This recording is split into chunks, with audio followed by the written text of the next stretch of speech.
Bismillahirrahmanirrahim.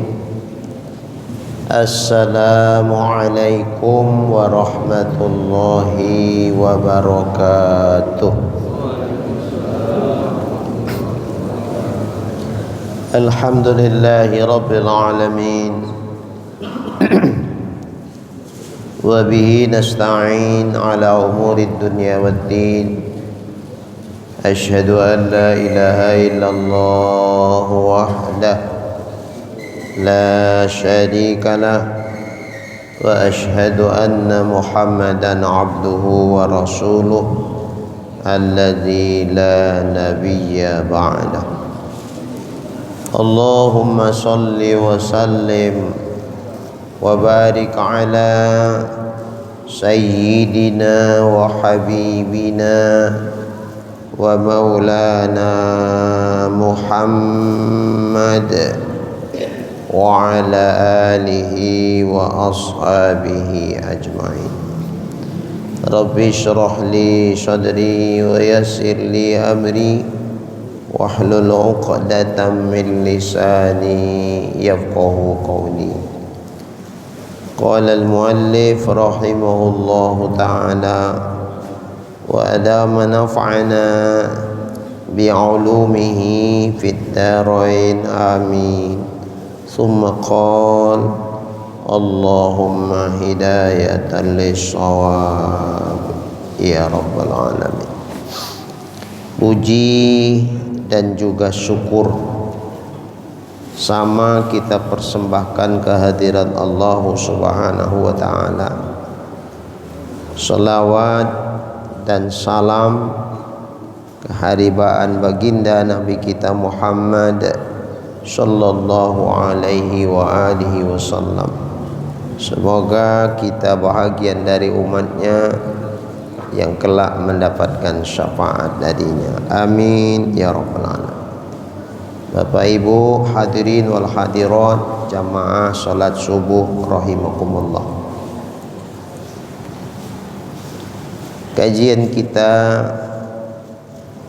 pada subuh hari ini insyaallah melanjutkan kajian-kajian kita sebelumnya, karena memang sifat kajian ini berlanjut, bersambung, berkaitan dengan pembahasan tentang rukun-rukun daripada sholat. Sampailah kita hari ini kepada ar-ruknus samin, rukun yang ke-8, al-julus bainas sajdatain, duduk antara dua sujud. Kenapa dikatakan dia antara dua sujud? Karena memang sujudnya dua kali. Sujudnya dua kali. Sujud pertama duduk, baru sujud yang kedua. Karena duduk ini mengantarai sujud pertama dan sujud kedua, maka disebutlah dia duduk antara dua sujud.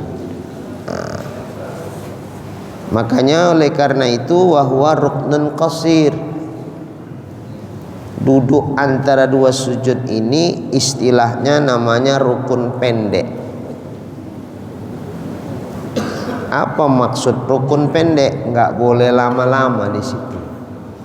Sekedar membaca zikir yang memang disunatkan dibaca di situ. Apa zikir yang sunat dibaca waktu duduk itu? Rabbil firli warhamni sampai habis, wa'afini wa'fu anni. Ada lagi? Umpama enggak ada, udah sujud segera. Jangan lama-lama di duduk tuh. Membaca yang tak disunatkan dibaca, atau diam lama enggak baca apa-apa. Enggak boleh. Umpama kita membaca yang memang tak ada anjuran sunat dibaca, lama, batal sholat. Atau diam, enggak baca apa-apa, duduk, wa'afini wa'fu anni. Tiba-tiba di luar ribut, maling, tangkap, bakar, ya. Awak siapa pula yang kemalikan? Diam terakhir, konsentrasi ke sana. Kita duduk aja situ. Lama ini diamnya nih. lama, batal. Kenapa batal? Ini rukun pendek. Makna pendek itu durasi waktunya, nggak boleh lama-lama situ. Setelah kita membaca yang memang disunatkan dibaca, nggak ada lagi yang lain disunatkan, segera kita sujud.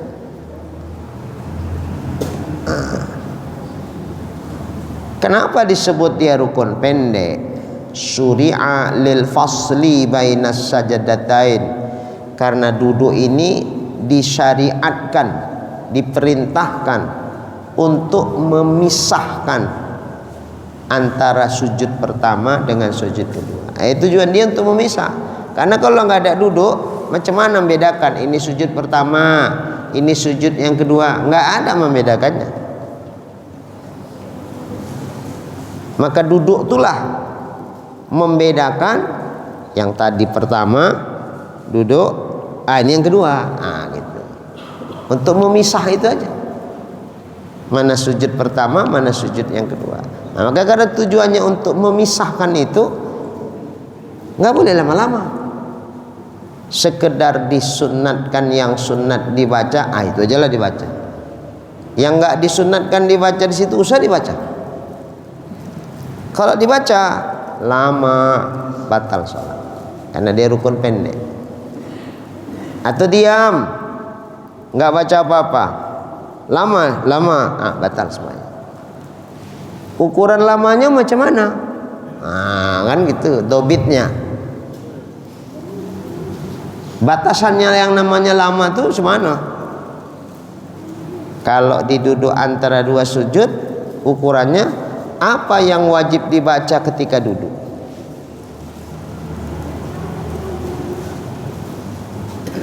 Tahiyat akhir, ini yang wajib dibaca waktu duduk. Ada yang lain? Mana ada? Kalau baca Rabbi Firli di duduk, itu sunat itu. Yang wajib dibaca waktu duduk, ya tahiyat akhir.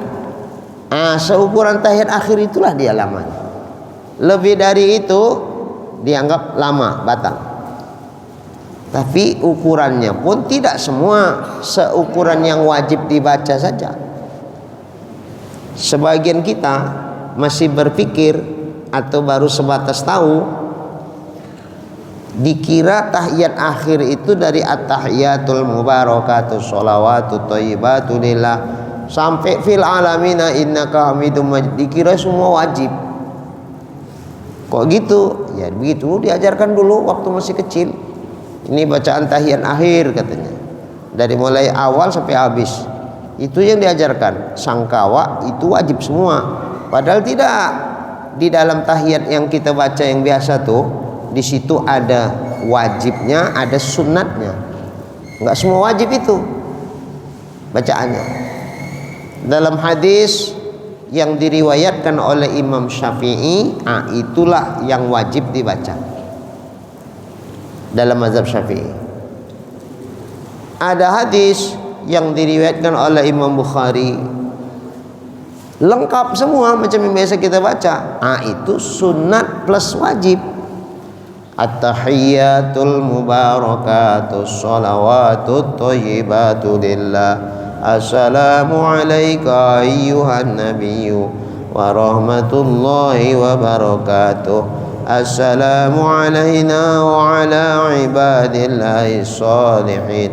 Asyhadu an la ilaha illallah wa asyhadu anna Muhammadar Rasulullah.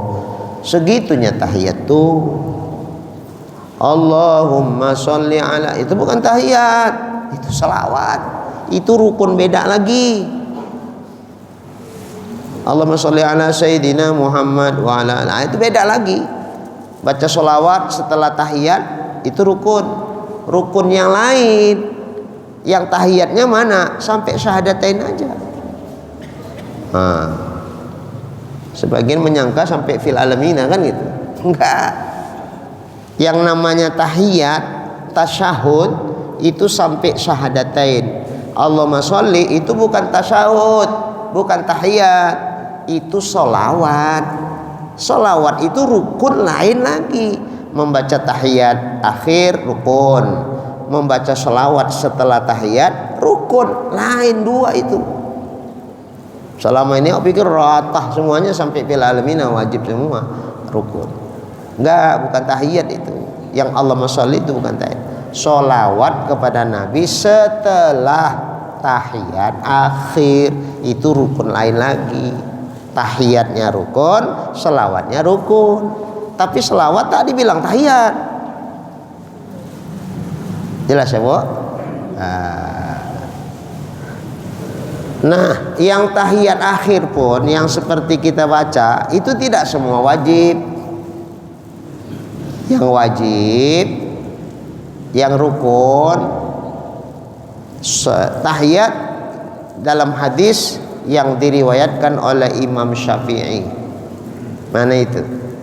At-tahiyyatu lillah. Antara at-tahiyat sama lillah itu sunat. Yang kita baca tuh sunat itu. Kita kan at-tahiyatul mubarakat. Al-mubarakat sunat. As-shalawat sunat. At-thayyibat sunat. Lillah, itu baru wajib. Jadi yang wajib at-tahiyatu lillah. Segitu yang wajib. Di tengah-tengahnya itu sunat. Jadi yang kita baca selama ini yang wajib plus yang sunat. Cuman banyak orang tak paham, kirain semua wajib. Kita tahu ini wajib, ini sunat, tapi kita baca. Ada orang tak tahu, ini pikirnya wajib semua, baca semua. Ustaz, sama-samanya dibaca. Walaupun kita tahu itu sunat, dibaca. Kita tahu itu semuanya rukun, wajib, baca. Apa bedanya? Kan sama-sama dibaca. Oh, beda. Yang satu beramal tidak dengan ilmu, yang satu beramal dengan ilmu. Allah bilang, hal yastawil ladzina ya'lamuna wal ladzina la ya'lamun. Adakah sama orang yang berilmu sama yang tak berilmu? Itu istifham kalimatnya. Hal. Kalimatnya istifham, bertanya. Tapi Tuhan bukan bertanya sama kita. Nah, dalam ilmu balaghah, sastra Arab, kalau ada kalimat bertanya dalam Al-Quran, Allah menanya, itu namanya istifham litakrir namanya. Kalimatnya bertanya tapi isinya penegasan. Allah menegaskan tak sama tuh orang yang berilmu sama yang tak berilmu. Yarfa'illahu alladhina amanu minkum walladhina utul ilma darajat. Allah mengangkatkan derajat orang-orang yang beriman dan berilmu di antara kamu beberapa derajat. Itu disebutkan Allah. Itu menunjukkan bahwasanya kalau kita beramal dengan ilmu, ada orang yang beramal dengan tidak ilmu, walaupun mungkin zahir amalnya sama, tapi nilainya di sisi Allah beda. Yang ini beramal betul-betul kebetulan betul, tapi dia tak tahu sebetulnya itu betul. Yang satu beramal betul, tahu memang itu betul. Contoh, kebiasaan baca Quran, kebiasaan yang izhar, betul bacanya izhar ya izhar, nggak dengung. Yang ikhfa ya diikhfakannya, didengungkannya. Yang idgham ma'al ghunnah ya didengungkannya. Yang idgham bila ghunnah tidak didengungkannya. Bacaannya betul, tapi ditanya mengapa ibu baca begitu, tak tahu laku. Nggak tahu aku. Kalau ditanya apa hukum tajwidnya, Bu? Nggak tahu aku. Cuman bacanya betul, tanya tajwidnya tak paham. Yang satu bacanya betul, ditanya mengapa baca begitu, oh ini izhar, nun mati berjumpa dengan ha, minha, minnya tak berdengung tuh karena izhar. Ini mengapa panjangkan, oh ini mat tabi'i. Ini mengapa agak panjang, oh itu man asman wajib, oh ini mat jaiz. Wah, gitu paham dia. Afwaja itu kan afwajan, barisnya dua. Kenapa berhenti ibu baca afwaja? Kok ibu buang-buang tuh satu baris? Oh ini mah iwat. Ini mesti panjang kalau wakaf di situ. Berapa panjangnya? Satu alif, dua harakat, jangan panjang-panjang kali. Paham dia. Kadang memang ngaji, belajar. Jadi betulnya bukan betul kebetulan, betul. Memang betul, tahu dia itu betul, mesti harus begitu. Bisa dijelaskannya, macam mana kok begitu? Apa alasannya? Wah, itu kan ilmu itu. Beda nggak di sisi Allah? Beda lah. Kalau yang samanya yang mengaji sama tak mengaji, elok usah mengaji. Bukan enak mengaji itu. Tekun awak datangnya, istiqomah, nggak ada cucuk cabut. Nah, ada juga orang mengaji cucuk cabut. Ngapa nggak datang, Pak? Cuman lah sibuk. Ih, hebat kali sibuk bapak sampai ngaji pun tak sempat. Bukan nyindir ini. Udah 2 malam tak datangnya. Kenapa bu? Kok nggak ngaji? Alah repot. Apa yang ibu repotkan? Cucu. Oh, dulu repot anak, gini hari cucu. Nanti repot apa lagi? Ujur. Apa ujur ibu? Terbatuk di atas, terbatuk di bawah. Allah ya Allah meriah. Jadi bilang mengajinya. Dulu anak kocek-kocek, nunggu anak besar, yang satu besar, muncul lagi yang satu. Dah tak ngaji, alasannya anak kocek-kocek. Dah anak kocek sudah besar semuanya, cucu. Bila mengaji coba ayo. Habis cucu, awak terbatuk-batuk lah sudah. Cucu udah besar, ada 70, terbatuk, batuk di atas, batuk di bawah. Udahlah tak mengaji lagi. Tahu-tahu innalillahi wa inna ilaihi raji'un. Jadi bukan gampang mengistiqomahkan mengaji ini pun payah ini. Ada orang mau dia mengaji, cuma itulah mut-mutan. Ibu tahu mut-mutan? Lagi mut ngaji, lagi datang malas tidak. Orang rajin Ustaz ngaji. Tiap hari aku datang asal ada pengajian, datang aja ke mana-mana pengajian. Iya. Cuman kadang-kadang memikirkan bak dapat, perlu lagi. Ada modal rajin datang, tapi asal datang begitu tanya assalamualaikum warahmatullahi wabarakatuh, mulailah ngira kancing. Tapi mau ngira kancing, tertunduk kancing. Awak pikir khusyuk kali lah ibu ini ya Allah. Dari mulai assalamualaikum Ustaz tuh ceramah, ngampaikan kaji, khusyuk kali, tak mau cakap, tak mau apa gini. Rupanya sampai doa pun udah Ustaz diam juga. Yang tertidurnya ibu ini, untung nggak ngorok. Itu pun berat. Untuk dapat itu pun berat. Kadang udah dapat, tapi gagal paham. Apa yang jelaskan Ustaz, ternyata yang dia pahami beda lagi. Terakhir sesama jamaah pun bisa bertengkar. Enggak kayak gitu maksud Ustadz tuh, bapak salah memahamkannya. Tidak, Ustadz tuh bilang kayak gitu, dah bertengkar pula. Ustadznya sama, mendengar sama, tapi pendapatannya bisa beda. Saya di mana-mana ngisi pengajian, selalu saya ulang,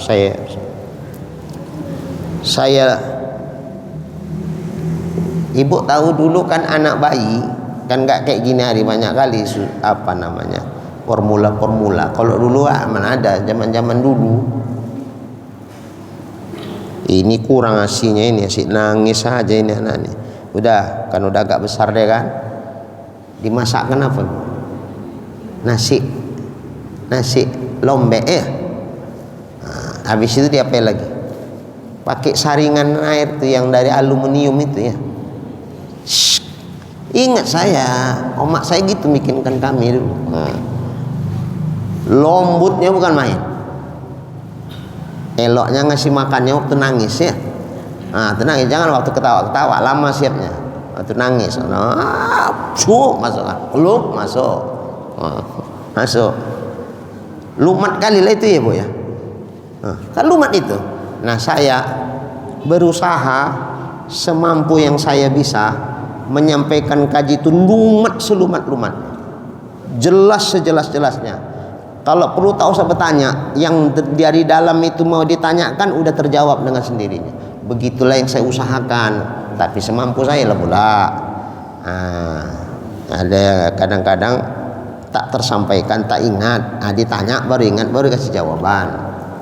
Kadang belum ditanya udah saya jelaskan, tuh detail betul.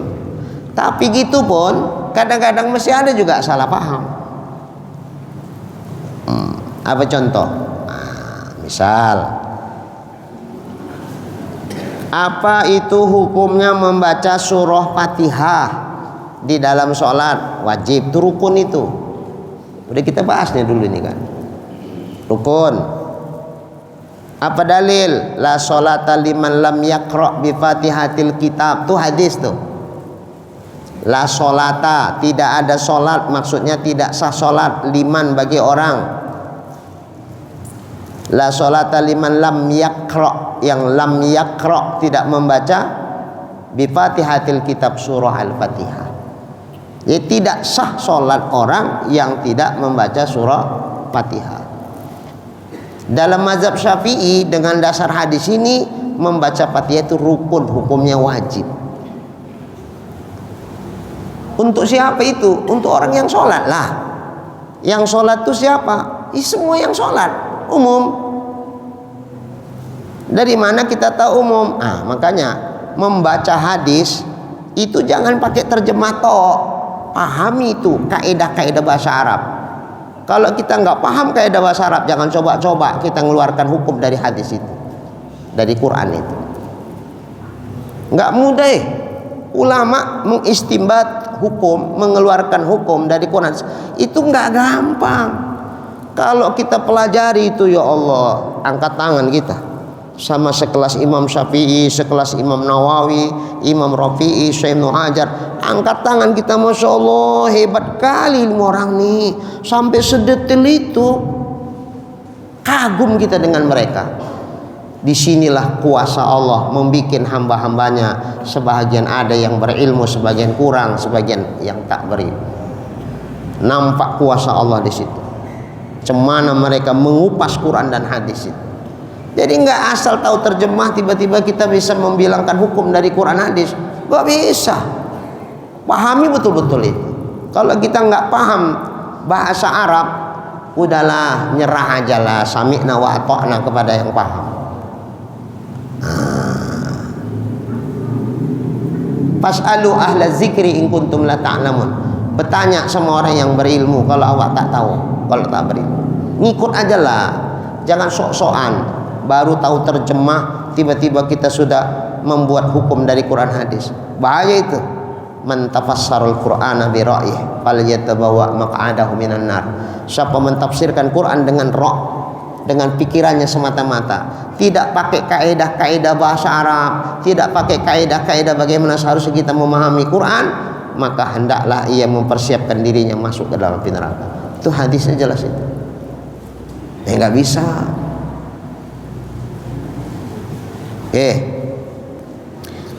Coba kita kupas tuh hadisnya.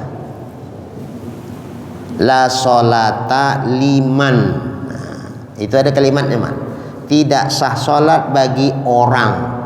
Man itu isim mausul menurut kaidah bahasa Arab. Isim mausul itu lafaznya lafaz umum. Ini kita bukan membahas fikih, membahas usulul fikih. Ilmu fikih itu banyak. Kalau ilmu fikih itu ibarat makanan sudah tersaji, tinggal disantap aja. Itu fikih itu. Macam mana cara membuat ini makanan kok bisa seperti ini enaknya? Macam mana caranya? Macam mana caranya? Kalau dalam ilmu fikih namanya usulul fikih. Macam mana caranya kok bisa kayak gini? Macam mana kok hukumnya bisa seperti ini? Apa dasarnya? Kok bisa begini? Jalannya dari mana? Dalilnya mana? Dalil ini kok bisa dipahami begini? Dari mana jalannya? Itu namanya usulul fiqh. Bukan fikih itu. Hadisnya ini, oke, hadisnya itu. Kok hadis itu bisa dipahamkan begitu? Dari mana jalannya? Itu pembahasannya bukan fikih. Itu namanya usulul fiqh. Ada lagi nanti kaidah fikih, qawaidul fiqhiyah, beda lagi. Jadi enggak segampang seperti yang diperkirakan banyak orang. Dari tengok terjemah tahu artinya terus begini pahamnya, enggak bisa. Jadi ustadz pun kalau memang awak enggak mahir di situ, jangan coba-coba. Ngaji dulu dia. Jangan seenaknya keluar hukum dari mulutnya.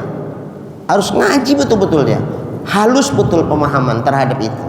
Kalau enggak, udahlah, enggak usah cerita-cerita hukum dari Quran dan hadis itu. Kalau memang kita enggak ahli di situ. Harus jelas betul ya. Nah, situ liman, man itu siapa? Isim mausul. Isim mausul itu lafaznya lafaz umum. Karena dia umum mencakup siapa saja yang sholat. Siapa memang yang sholat? Apakah status dia jadi imam? Apakah status dia jadi makmum? Apakah status dia sholat munfarid sendirian? Maka dia masuk dalam kategori man di situ. Siapa saja yang sholat tidak membaca Fatihah, la sholah, tak ada nilai sholatnya, berarti nggak sah sholatnya. Karena lafaznya ini lafaz umum, maka dipahamkan dia di keumuman lafaz itu. Kecuali kalau ada dalil lain yang mengkhususkan dari keumuman lafaz man itu. Ada rupanya dalil yang mengkhususkan dari keumuman lafaz man itu. Ada.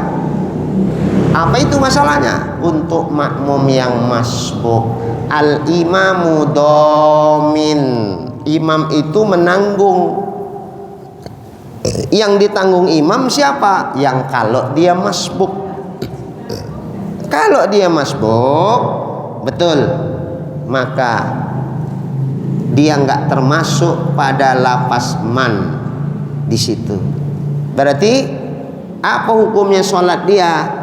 Kalau memang dia masbuk nggak sempat baca Fatihah, itu Fatihahnya ditanggung imam.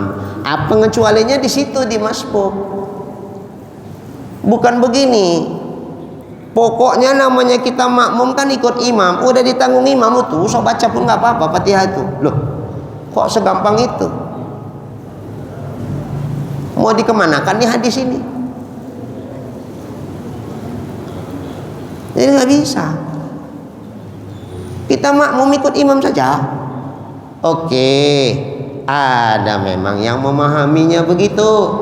Tapi itu siapa? Di luar mazhab Imam Syafi'i. Nah, kita mazhabnya apa? Syafi'i. Ya ikutlah mazhab kita. Kalau dia bukan mazhab Syafi'i, terserah.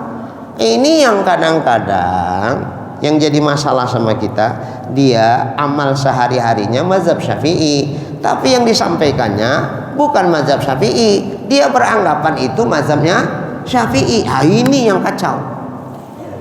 Kalau dia bilang saya bukan mazhab Syafi'i, ini menurut mazhab ini begini, nah saya berpaham tidak mazhab Syafi'i, mazhab ini, ya kita pun nggak masalah, karena memang dia bukan mazhab Syafi'i, ya terserah.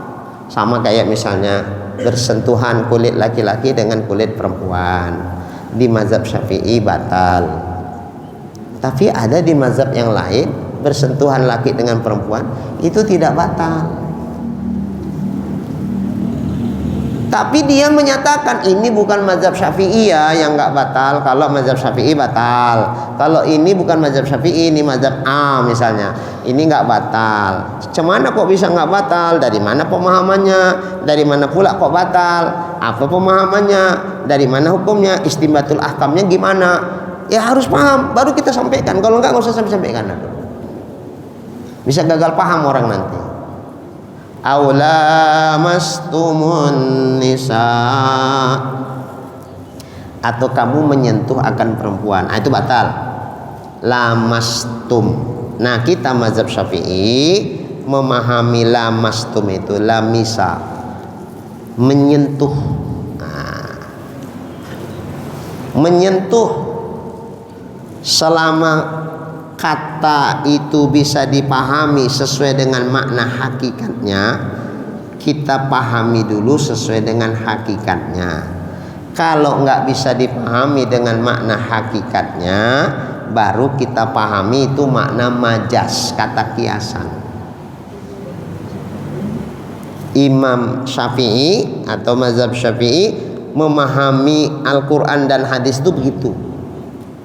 Kalau tak bisa dipahami makna majas, makna hakikat, baru beralih kepada makna majas.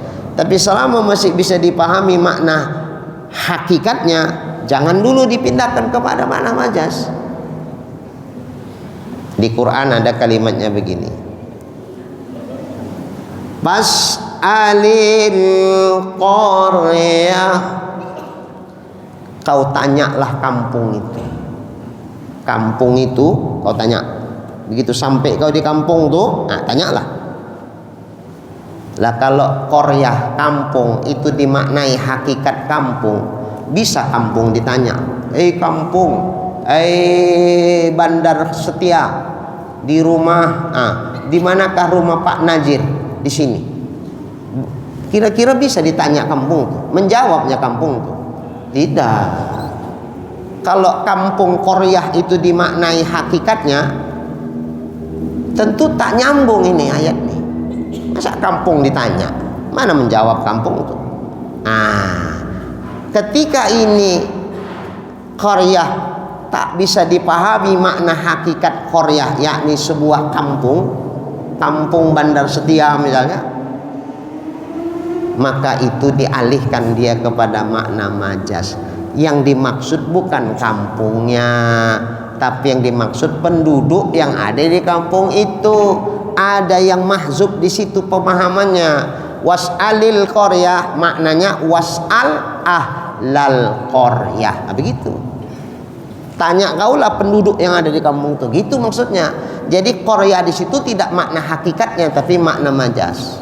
Karena memang nggak bisa dipahami makna hakikatnya. Hakikat kampung itu nggak nyambung. Maka dialihkan dia kepada makna majas.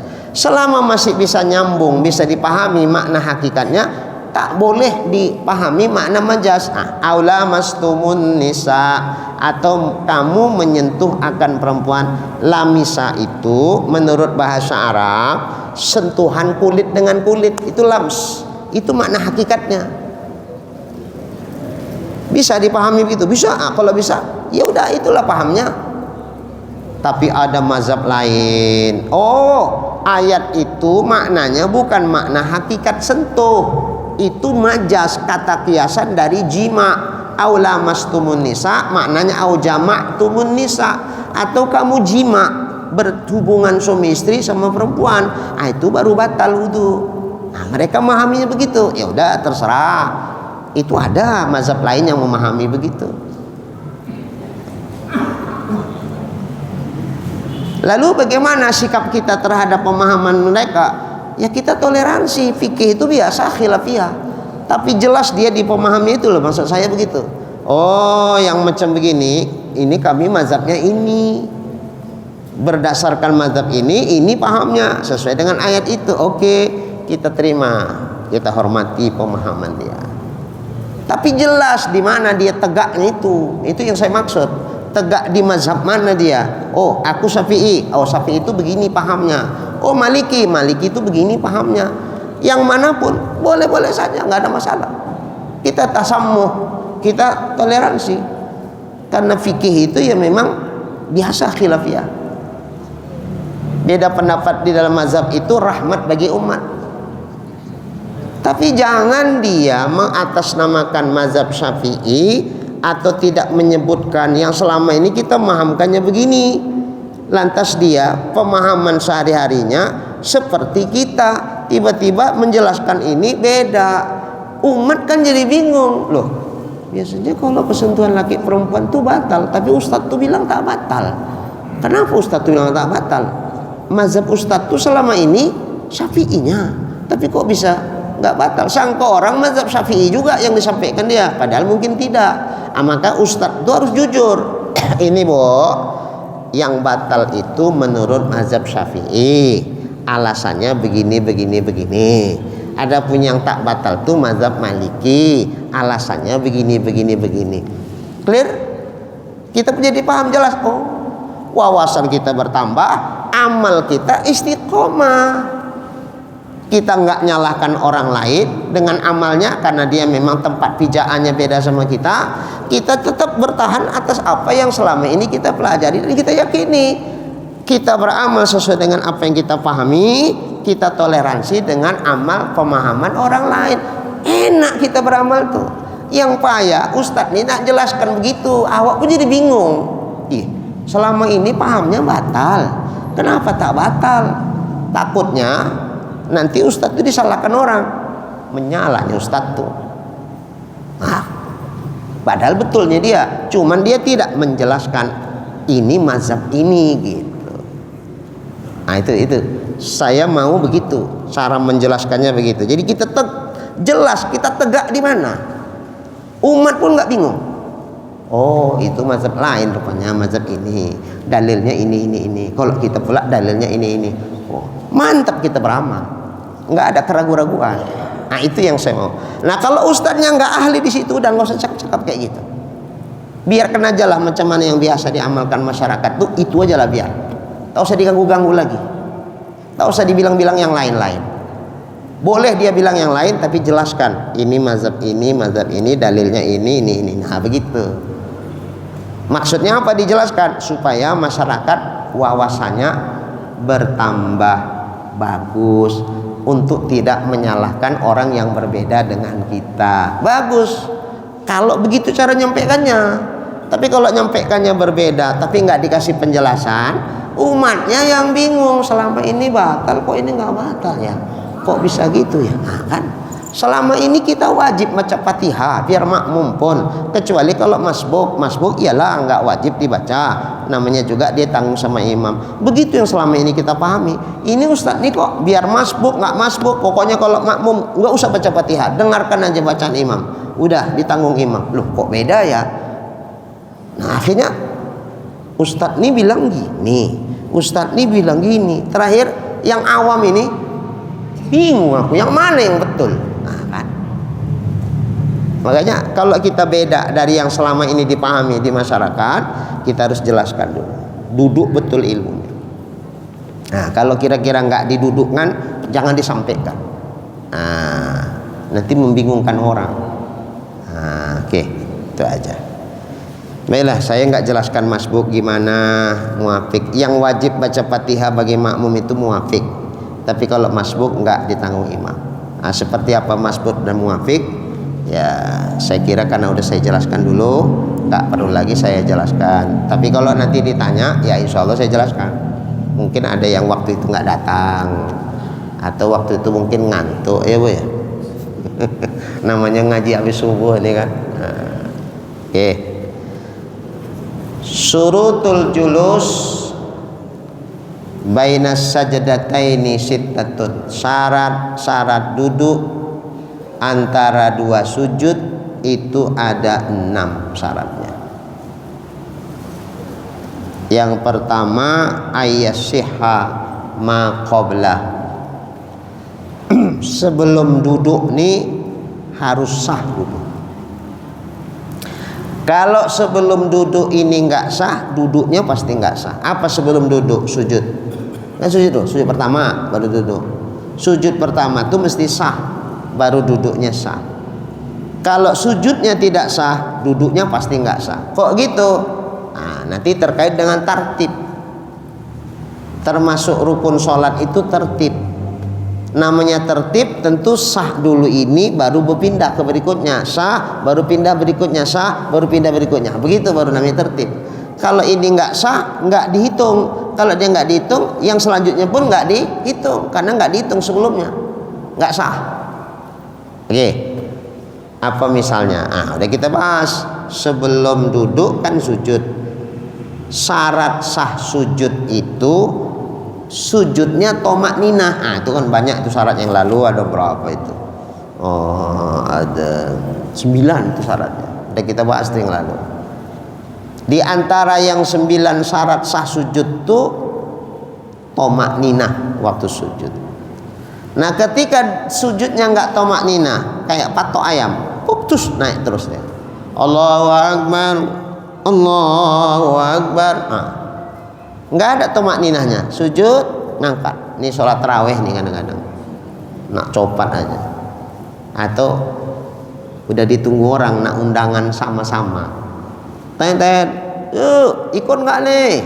Mau sama nggak? Awal lagi sembahyang, ayo mak. Saking takutnya ketinggalan, sujudnya pun nggak pakai tomak ninah. Allah Akbar, Allah. Wah gitu aja, gerak saja terus. Nah kalau seperti ini sujudnya nggak sah karena nggak ada tomakninahnya, maka duduknya pun nggak sah. Karena syarat sah duduk harus sah sujudnya dulu, karena tertib dia. Di antara syarat sah sujud lagi yang lalu, jangan kening dengan tempat sujud diantarai oleh sesuatu yang kita bawa dalam sholat. Ibu telekung, mau kena kan dibawa tuh, dipakai kan, dibawa waktu sembahyang. Kalau ibu bergerak, telekungnya bergerak nggak? Bergerak. Nah itu telekung nggak boleh mengantarai antara kening kita dengan tempat sujud. Karena salah satu syarat sujud itu kening dengan tempat sujud mubasyarah. Apa itu mubasyarah? Langsung. Apa maksud langsung? Jangan diantarai oleh sesuatu yang kita bawa dalam sholat. Saya nih pakai rida nih, waktu sujud, plak, sujud saya di sini. Nah itu nggak sah. Karena ini rida mengantarai kening saya dengan tempat sujud. Di rida nih saya sujud, berarti kan nggak langsung. Sementara ini saya bawa, tapi kalau saya letakkan ini rida nih, nah saya letakkan karena saya tengok sajadahnya misalnya berpasir, ada lagi mungkin dijemur tak pala kering. Ini kalau jemur nggak kering, kayak mana baunya bu? Nggak sedap ya. Nah, ada orang yang nyium-nyium bau kayak gitu, pening kepalanya. Taruhlah tudungnya atau apalah kain tap sini supaya jangan pening kepalanya mencium yang tak sedap tuh. Sujud di situ. Nggak apa-apa, kan nggak dibawa ini, diletakkan. Yang nggak boleh dibawa, macam ibu telekung mana mungkin diletakkan. Kalau letakkan cemana?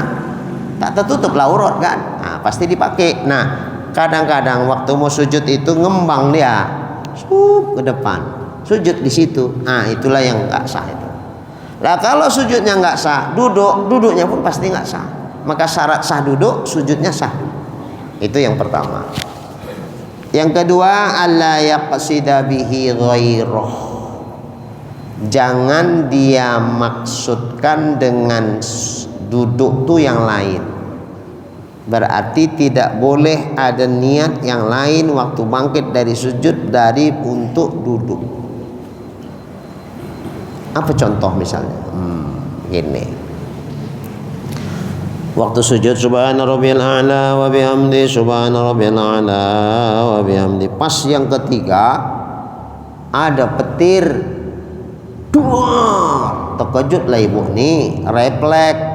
Allahu Akbar, Allahu Akbar juga nya, elok bagus. Allahu Akbar, cup terduduk dia. Ya Allah. Habis itu sadar, aku tadi ngapain ya? Ya deras sekali petir tadi. Ya Allah, terkejut aku. Tadi ngapain tadi? Sujud. Habis sujud kita mau ngapain? Duduk. Sekarang duduk. Ya udahlah ini aja lah duduknya. Enggak boleh. Karena duduk ini bukan duduk nak sujud. Tadi bangkit dari sujud itu bukan bangkit mau duduk, bukan. Bangkit terkejut. Beda bangkit terkejut sama bangkit mau duduk. Jadi kalau bangkitnya itu bangkit terkejut, terkejutnya itu nggak sah jadi duduk. Jadi cemana Ustaz kalau kayak gini kejadiannya? Ya udah balik lagi lah ke sujud. Yang duduknya nggak sah. Supaya sah sujudnya, duduknya balik lagi ke sujud. Karena bacaannya udah siap, udahlah Allahu Akbar, duduk balik. Yang duduk tadi itu karena terkejut tidak sah dijadikan duduk. Jelas ibu? Jangan gagal paham lagi. Sebelah-sebelahan bisa beda paham, memahamkan sikap Ustaz. Nah, yang ketiga syaratnya al ayat ma'inna fih. Duduknya itu tomakninah. Jangan Allahu Akbar tuh duduk, Allahu Akbar, nggak ada sebentar pun berhenti di situ. Harus ada berhentinya, tomakninah. Seumpama dia baca walaupun nggak habis bacaannya, udahlah durasi baca dia itu sudah tomakninah itu. Allahu Akbar, Rabbighfirli warhamni wajburni. Sampai situ aja. Sementara dia baca sampai wajburni itu kan udah berhenti kan? Berhenti untuk baca itu sudah tomakninah itu. Oke. Tidak salah itu, cuman ya itulah pahala bacanya yang berkurang karena dikurangi bacaannya. Itu sunat, oke lah, masalah. Yang keempat, antakuna tomakninatu yakinan. Tomakninah dia duduk itu wajib yakin. Duduk kita, yakin kita udah tomakninah nih, udah, baru boleh sujud. Kalau masih ragu ya udah tomakninah belum ya? Kalau belum, kalau masih ragu, berhentikan dulu sebentar lagi. Baru kita sujud. Karena wajib yakin tomakninah. Yang kelima, ayastawiya jalisan. Duduk waktu antara dua sujud itu istiwa. Istiwa itu apa? Lurus. Fala yakfi idza kana munhaniyan, maka tidak sah jika duduknya itu inhina. Inhina itu membungkuk. Allahu Akbar, gini itu duduknya. Rabbi firli warhamni. Enggak sah ini. Ini membungkuk ini. Inhina namanya. Duduknya istiwa. Istiwa itu apa? Lurus. Beginilah duduk. Jangan gini duduknya. Lurus, badannya ini lah lurus. Rabbi firli warhamni wajibun. Gitu. Jangan masih begini, Rabbi firli warhamni. Sujud tinggal. Yang kedua, nggak boleh kecuali kalau uzur. Ini nenek ini usianya udah 85 tahun. Jalan pun dia udah bungkuk. Duduknya pun duduk bungkuk. Kalau itu udahlah, memang nggak bisa nek, nggak bisa gini nek, nggak bisa kok, udah tua kok, 85 umurku, begini aja lah. Di wirid pun dia datang ya gini, nek tegak nggak bisa nek, nggak bisa, udah kaku badan nenek, udah gini lah, jalan pun begini dia. Kalau itu uzur lah, namanya uzur, la yukallifullahu nafsan illa wus'aha, itu pula dalilnya. Nggak apa-apa kalau uzur. Terakhir yang keenam, alla yutawilahu ziyadatan ala zikril masyru' fi. Jangan dipanjangkan, dilamakan lebih dari zikir yang disyariatkan, yang disunatkan. Waqadri aqallut tasyahud. Sekurang-kurangnya ukurannya adalah tasyahud, sekurang-kurang tasyahud. Maka tadi tasyahud yang wajib, at-tahiyatu lillah, salamun alaika. Biasa kita kan pakai assalamu, pakai alif lam. Ini enggak, yang pakai alif lam itu sunat. Sekedar sah, wajibnya pakai tanwin pun dah boleh. Salamun alaika ayyuhan nabiyyu wa rahmatullahi wa barakatuh.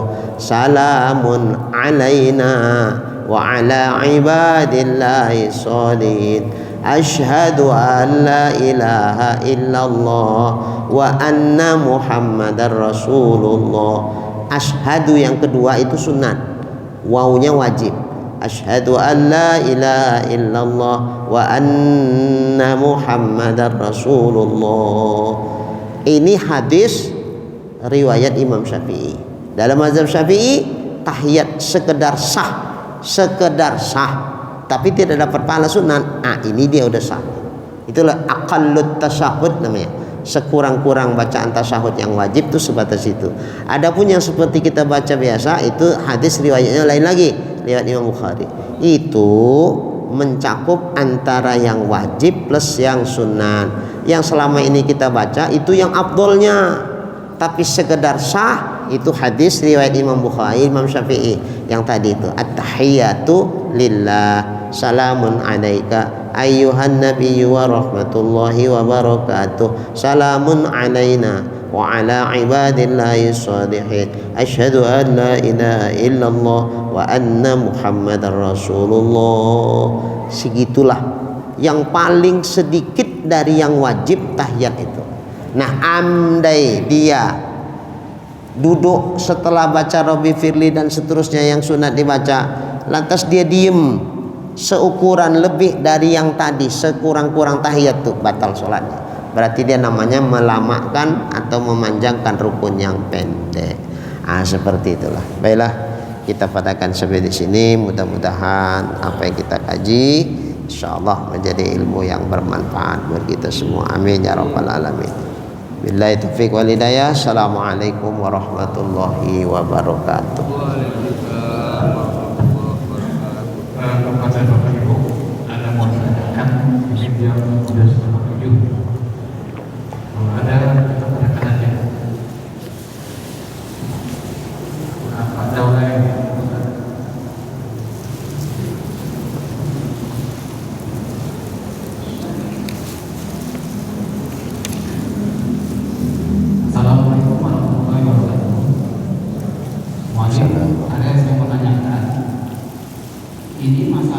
imam. Ini imam ini yang kita berpedoman satu imam itu Syafi'i. Bisa kita ikuti dengan imam-imam lainnya? Bisa. Nah, satu, kedua, di mana menandakan imam-imam ini? Kita temukan imam-imam Syafi'i gitu. Duduk imamnya. Nah, itu boleh juga. Nah, terima kasih Pak. Sudah, kita aja.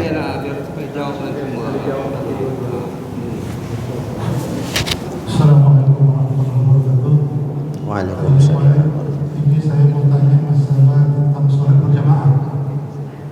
Ada ustaz yang mengatakan katanya kita kalau sholat berjamaah tidak perlu membaca Fatihah. Fatihah kita ditanggung imam. Kemudian kita katanya disuruh berjamaah ke masjid rame-rame karena Fatihah kita ditanggung imam. Kemudian kalau imam katanya bacaannya cepat, cukup kita baca 3 kali aja. Bismillahirrahmanirrahim. Alhamdulillahirabbil alamin. Arrahmanirrahim. Maliki yaumiddin. Udah cukup. Selanjutnya itu ditanggung imam.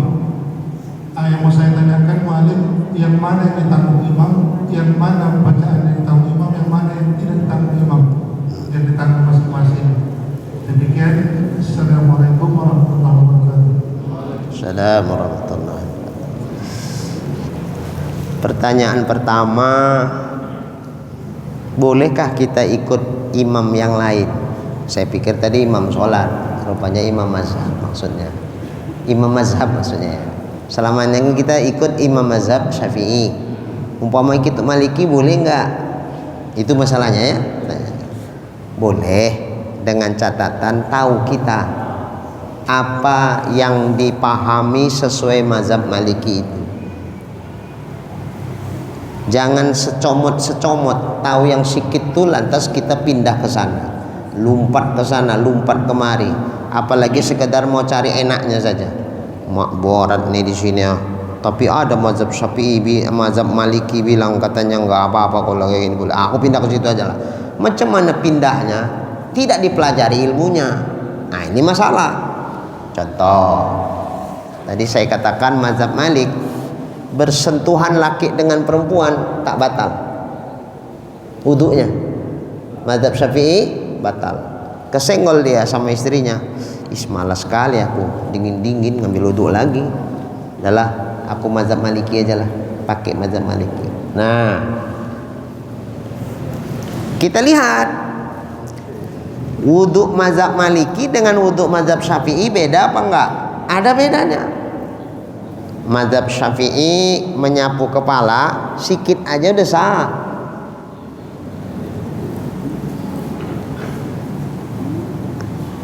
Ayat Qur'annya, idza qumtum ila shalah, apabila kamu ingin melaksanakan ibadah salat, faghsilu wujuhakum, basuh mukamu.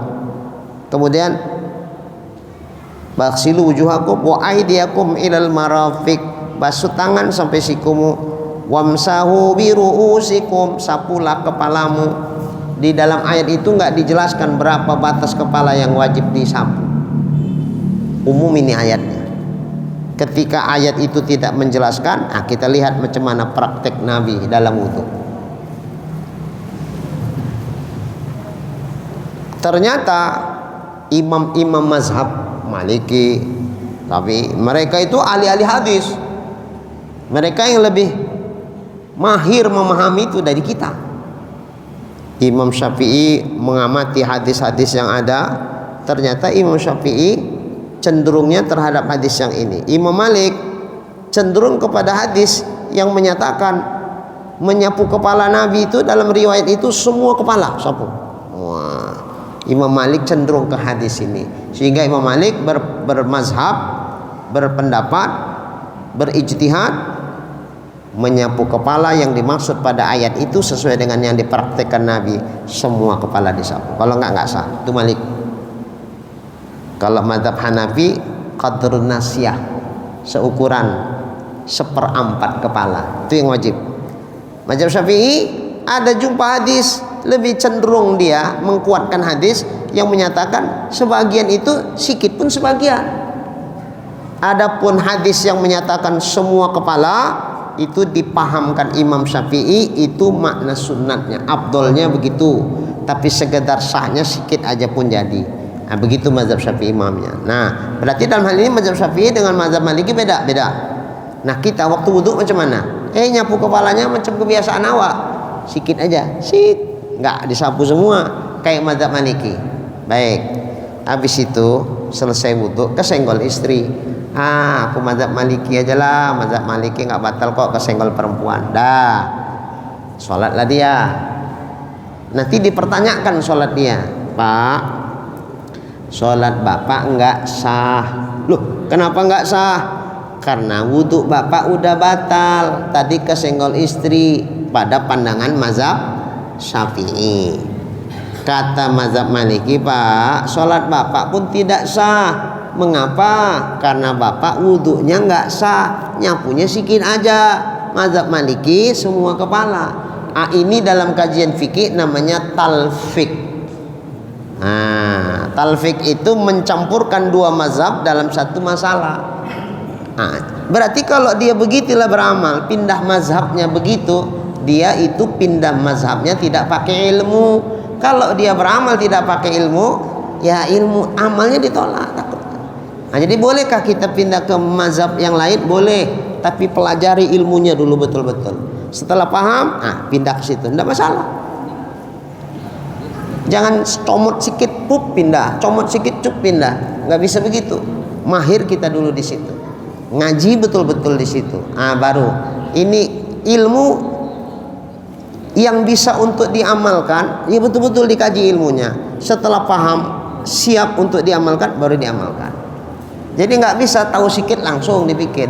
Sama lah Bu, ibu masak kan harus di bumbu-bumbunya itu kan harus jelas. Ini sekian takarannya bumbunya, ini dicatat, diingat betul-betul. Baru dipraktekkan pas dia.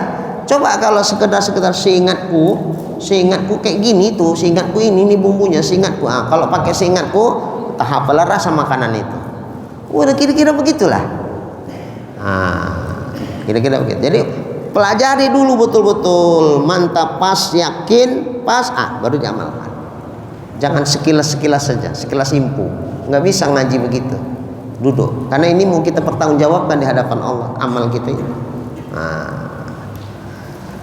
Nah, cemana yang bilang katanya kalau kita jadi makmum udah cukup baca sampai Maliki Yaumiddin aja, imam ruku apa? Kemudian mana yang ditanggung imam, mana yang tak ditanggung imam. Nah, kita baca sebenarnya ini udah kita baca yang lalu. La tasqutul Fatihah abadan illa fi halatin wahidah. Membaca Fatihah itu hukumnya tidak gugur wajibnya abadan. Nah, tuh. Selama-lamanya enggak gugur kewajibannya. Wajib tetap dibaca kecuali hanya pada satu keadaan saja. Inilah yang enggak wajib dibaca, satu keadaannya. Selain ini selamanya Fatihah itu wajib karena dia rukun sholat. Mana keadaan yang dimaksud yang enggak wajib itu, yang gugur? Wahya halatul masbuk, yaitu ketika saat makmumnya masbuk. Mana makmum yang masbuk? Kriteria masbuk itu mana? Ini pun kadang-kadang orang banyak tak paham. Yang dimaksud masbuk itu apa? Kalau masbuk itu terjemahnya artinya ketinggalan dari imam. Itu kan terjemahnya. Pengertiannya gimana masbuk itu? Beda terjemah, beda pengertian. Kadang terjemahnya begini tapi maksudnya tidak seperti yang terjemah itu. Maka harus tuntas ngajinya, betul-betul paham. Apalagi kita ustadz mau kita sampaikan sama orang. Kalau awak pun gagal paham, cuman awak sampaikan sama orang? Orang pun jadi lebih gagal pahamnya. Ini bahaya untuk ustadz ini. Jadi jamaah jadi bingung. Oke. Mana yang namanya masbuk? Jelas dia, kriterianya jelas. Oh, masbuk tuh begini. Oh, begitu rupanya. Jadi kalau nggak kayak gini nggak masbuk namanya. Enggak.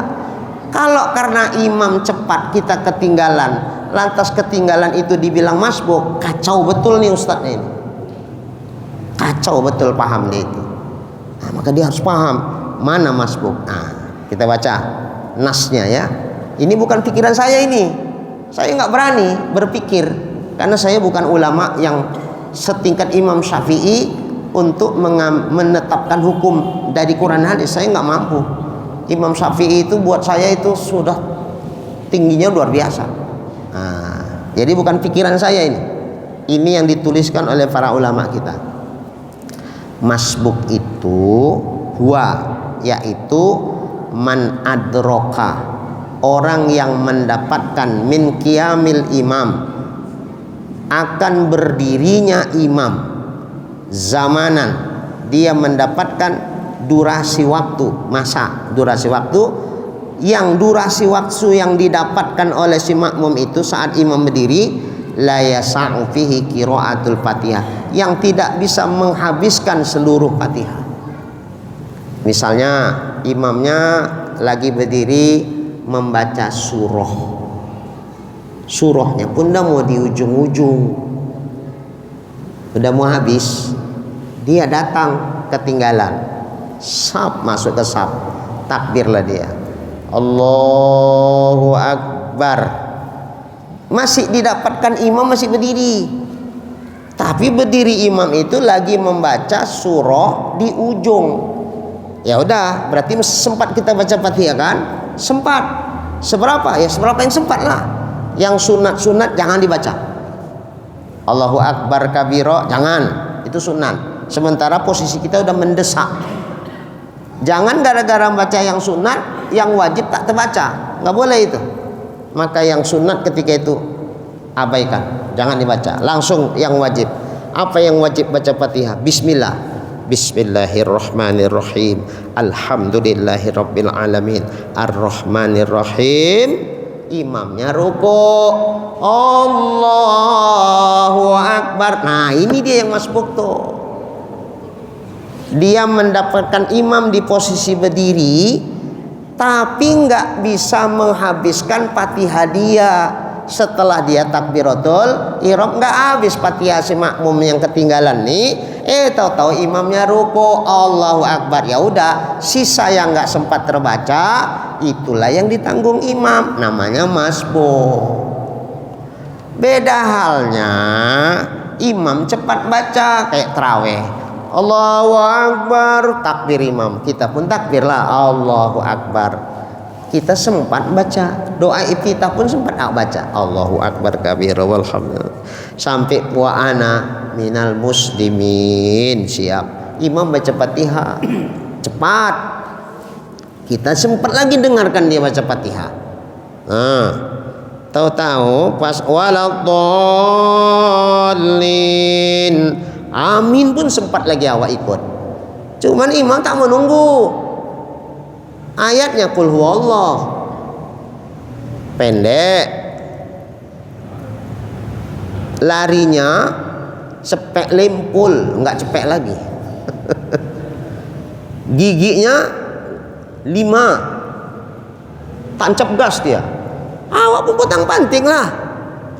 Dia baca qul huwallah, awak baca Fatihah, potang panting, enggak habis. Itulah tadi sampai Malik yaumiddin, Allahu Akbar, orang qul huwallah lah pula imamnya. Ada rukuk lah imam. Yang macam begini apakah masbuk namanya? Ya tidak. Durasi waktu kita, waktu siap takbir imam masih berdiri, itu sempat nggak kita baca Fatihah? Andai kita nggak baca yang sunat-sunat, sempat. Cuman kan kita pakai untuk yang sunat-sunat, makanya nggak sempat. Imam pun memang cepat, ayatnya pun pendek, awak Fatihah umpama sama cepat pun kita tetap ketinggalan. Kita lebih banyak jumlah ayatnya. Tambah lagi imam lebih cepat bacanya dari kita. Kita baca yang sunat-sunat pula, ya tentu pastilah nggak sempat. Nah, nggak sempat kita itu apa sebab? Apa karena kita ketinggalan? Enggak. Sempat kita baca doa iftitah, sempat kita dengar imam baca Fatihah pun diam awak. Padahal mendengarkan bacaan Fatihah imam itu sunat, baca doa iftitah itu sunat, sementara Fatihah itu wajib. Tak gugur yang wajib karena kita mengamalkan yang Yang sunat. Jadi kalau begitu macam mana? Ini tidak namanya masbuk, ini namanya muafik. Karena durasi waktu yang kita dapatkan setelah kita takbir sebelum imam rukuk bisa habis Fatihah kita andai tidak ngamalkan yang sunat. Oke. Nah, kalau gini namanya muafik. Lah kalau muafik imam rukuk wajib habiskan Fatihah. Iya Pak Ustadz, kalau dia habiskan Fatihah nggak dapatlah rukuk sama imam. Takutnya walat dolin kita imam udah tidak Ustadz baru awak rukuk.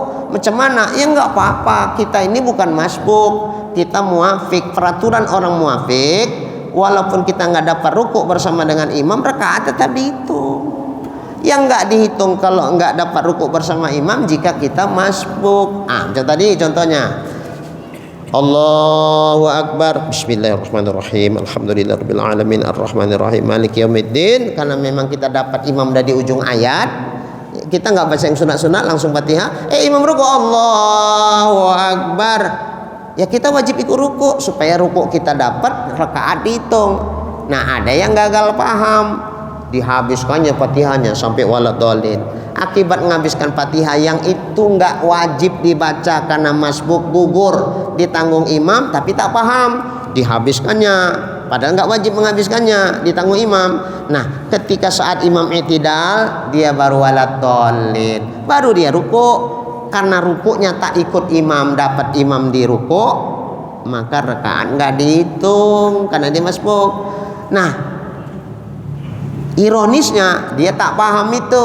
Nah, imam salam dia salam nggak nambah, harusnya dia nambah karena dia masbuk. Harusnya nggak usah dibaca habis ruku. Masbuk kalau nggak dapat ruku dengan imam rakaat nggak dihitung. Jadi ya betul, duduk betul lah ilmunya tuh. Beramal tuh kalau nggak pakai ilmu, kata Syekh Ibnu Ruslan dalam kitab Matan Zubatnya, wa kullu man bi ghairi ilmin ya'malu a'maluhu mardudatun la tuqbalu. Setiap orang yang beramal tidak dengan ilmu, amalnya kalau salah ya ditolaklah, tak diterima. Begitu. Semualah urusan dunia pun begitu. Kita nengok orang masang batu, enaknya tinggal lengket-lengketkan aja. Aku pun pandai, coba pasang, mudah-mudahan kayak ular bu, melingkang ya. Dipelajari dulu, nampaknya enak, gampang, tapi coba dipraktekkan. Kalau nggak ngertinya gitu, nggak bisa, nggak hasil itu. Itu urusan dunia, akhirat pun nanti. Cuman nggak tahu akhirat itu hasil enggaknya, baru ketahuan nanti di sana. Kalau masang batu itu nampak orang yang pandai sama nggak pandai langsung nampak di situ. Itu aja bedanya. Baiklah, sudah lewat waktunya. Kalau terjadi seperti ini Ustaz, jadi kita sebagai makmum sholat kita biasa Ustaz. Yang mananya itu? Yang kita bilang pertengahan tadi, kita kan selesaikan Fatihah, harus selesai Fatihah. Nah, imam sudah sujud atau sudah ruku, kita menyelesaikan Fatihah. Iya. Ya, kalau sudah tahu ilmunya ini seperti Ustaz tadi ini, tetap Fatihah kita ikut imam. Kan nggak selesai. Oh iya. Kalau udah kita ngaji itu berarti kita tahu berarti Iya. Iya kalau udah tahu ya.